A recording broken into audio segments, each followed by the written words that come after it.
This Sunday, noon Montreal time, I am going to be doing a live stream interview with Flat Earth Authority Mark Sargent.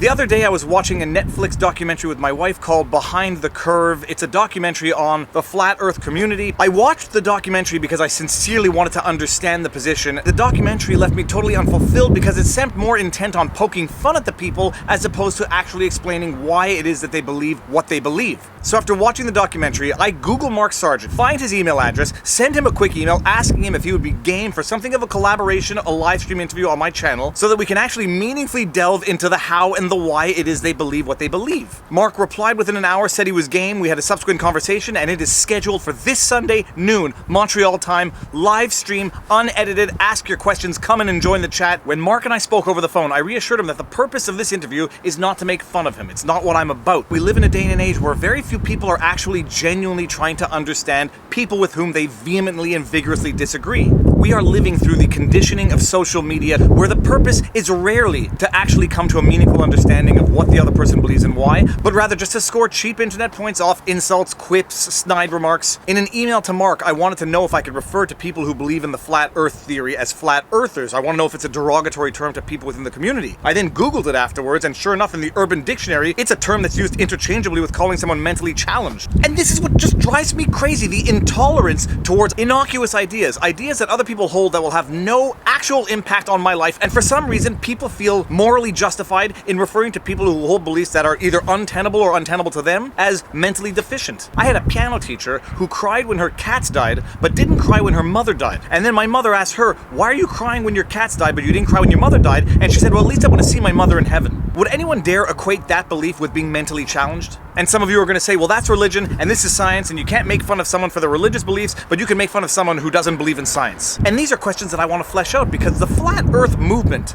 might be something more of a religious movement. It might be a philosophical movement. The community may consist of members who just want to question what they are told by authorities. Or maybe they actually believe the Earth is flat, in which case I got a ton of questions. Regardless, this is going to be the most epic live stream ever. Tune in, subscribe, Sunday, noon Montreal time. Tune in, Viva Frei, like, share, subscribe, and I'm so excited for this.